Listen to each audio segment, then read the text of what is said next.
Hi, everybody, and welcome to Teaching Tip Tuesday, brought to you by the Center for Inclusive Teaching and Learning here at UWSP.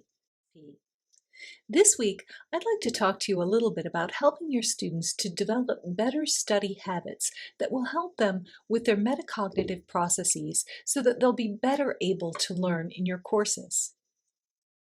You may remember from our last video that metacognition is thinking about thinking, and that it facilitates both lasting learning and the development of habits that are necessary for us to be lifelong learners. Last time, we discussed how metacognition is related to reflection on our knowledge or lack thereof. This time, we'll talk about two other components of metacognition: critically evaluating the effectiveness of our learning activities, and managing how we approach learning in order to increase its efficacy.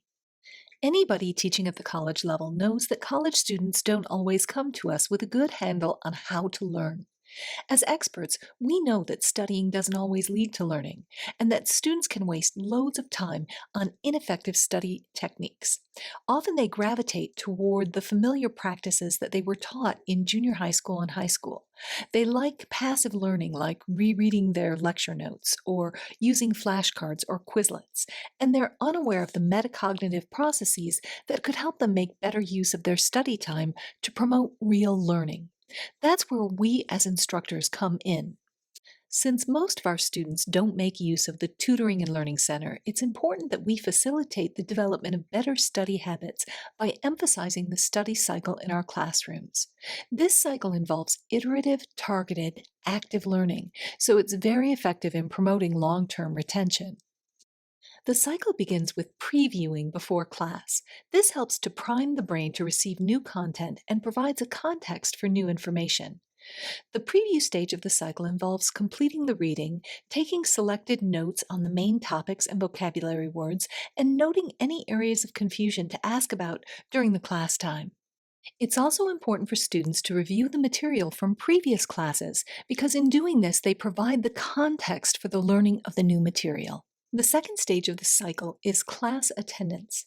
As experts, we know how important attendance is to student success. So it's important that students come to class and ask questions. You need to make sure that you're being very open to their questioning and letting them express their doubt and misunderstanding so that they will engage. Make sure that they take notes. Those should indicate the main points. It isn't important for students to write down everything during the course of a lecture because they can always go in later and fill in the details. Within 24 hours of attending class, it's important for students to review. This is most effective if it occurs while the memory of what they've heard in class is still fresh in their minds. If students wait too long to review, they'll be starting from scratch because they will have forgotten what it was that they heard in class.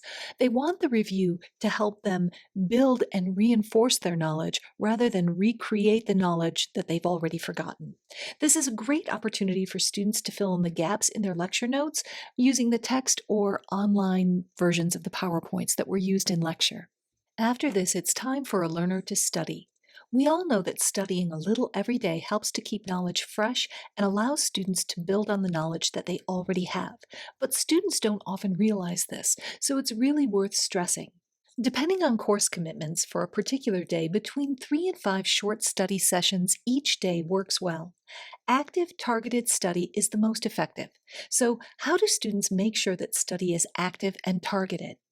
Well, first, they should develop a plan or set a goal for the study session so that they know what they want to accomplish as a result of the study. Then, they should study for about a half an hour or 50 minutes, actively working toward that goal by interacting with the material. That means no passive study, no reviewing of notes or looking at flashcards. Instead, students should be actively engaging by making concept maps, writing summaries, writing out definitions, quizzing themselves or quizzing a friend, or trying to explain concepts and processes to a study buddy. To help keep up motivation during all of this studying, it's important to plan a self-reward. After the studying is complete, the student should take a walk or play a video game, play their guitar, maybe have a snack. What's important is that they are taking a short break from studying, doing something else that they enjoy.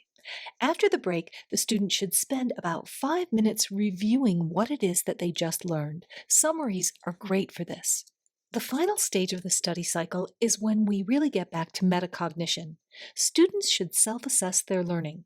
They can do this by checking their understanding against notes or readings to identify what they know and what they don't understand yet.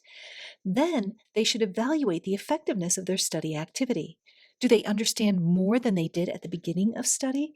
This analysis should inform future decisions about how to study. Remember, emphasizing effective study habits using iterative, targeted, active learning can improve student performance and build learning skills.